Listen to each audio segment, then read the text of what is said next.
আজকে আমি বানাচ্ছি দই বেগুন। বেগুনের এই রেসিপিটা না খেয়ে থাকলে একবার ট্রাই করে দেখুন। যারা বেগুন খেতে পছন্দ করেন না তারাও কিন্তু এটা এইভাবে বানালে খেতে চাইবে। তাহলে আজকে আমাদের রেসিপি দই বেগুন। চলুন রেসিপিটা শুরু করি। রেসিপিটা বানানোর জন্য প্রথমে এখানে নিয়ে নিয়েছি বেগুন। বেগুনটাকে আমি ভালো করে ধুয়ে নিয়েছি। এরপর বেগুনটাকে এইভাবে গোল গোল করে কেটে নিতে হবে। বেগুনটা এখানে আমার কাটা হয়ে গেছে। এরপর বেগুনটাকে একটু আমি ম্যারিনেট করে নেব। তার জন্য এখানে দিয়ে দিয়েছি লবণ, দিয়ে দিয়েছি হলুদ, আর দিয়ে দিব খুব অল্প পরিমাণ চিনি, আর দিয়ে দিব কাশ্মীরি লঙ্কা গুঁড়ো। এরপর দিয়ে দিব সর্ষের তেল। এরপর ভালো করে বেগুনের সঙ্গে সব মাখিয়ে নিব। এইভাবে এক একটা করে বেগুন নিয়ে ভালো করে মাখিয়ে নিতে হবে। ভিডিওটি স্কিপ না করে পুরোটা দেখার অনুরোধ রইল।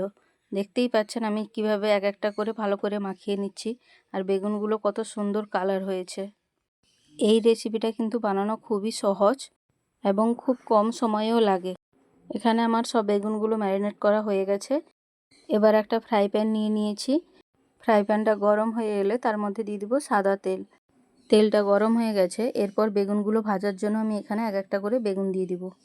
সব কটা বেগুন এখানে আমার দেওয়া হয়ে গেছে। এরপর বেগুনগুলোকে উল্টে পাল্টে লাল লাল করে ভেজে নেব। দেখতেই পাচ্ছেন বেগুনগুলো এখানে হালকা লালচে লালচে হয়ে গেছে। আর একটু লালচে লালচে হলে বেগুনগুলো আমি তুলে নেব।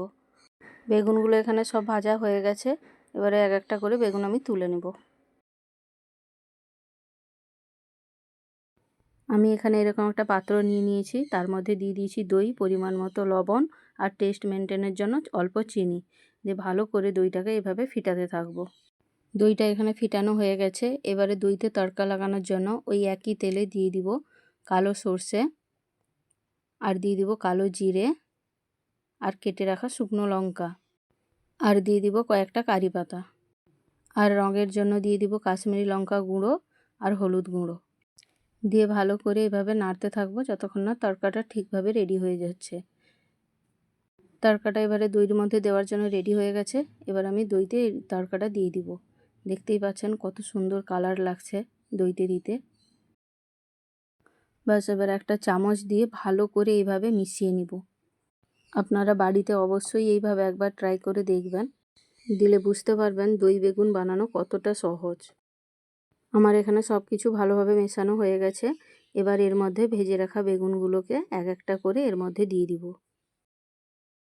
দিয়ে এইভাবে একটা চামচ দিয়ে দইয়ের সঙ্গে বেগুনটাকে ভালোভাবে মিশিয়ে নিতে হবে।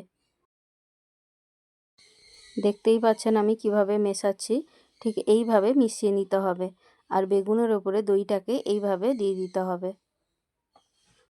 দেখুন কত সুন্দর লাগছে দই বেগুনটাকে দেখতে। এটা আপনারা রুটি, ভাত সব কিছুর সঙ্গেই কিন্তু এটা খেতে পারেন।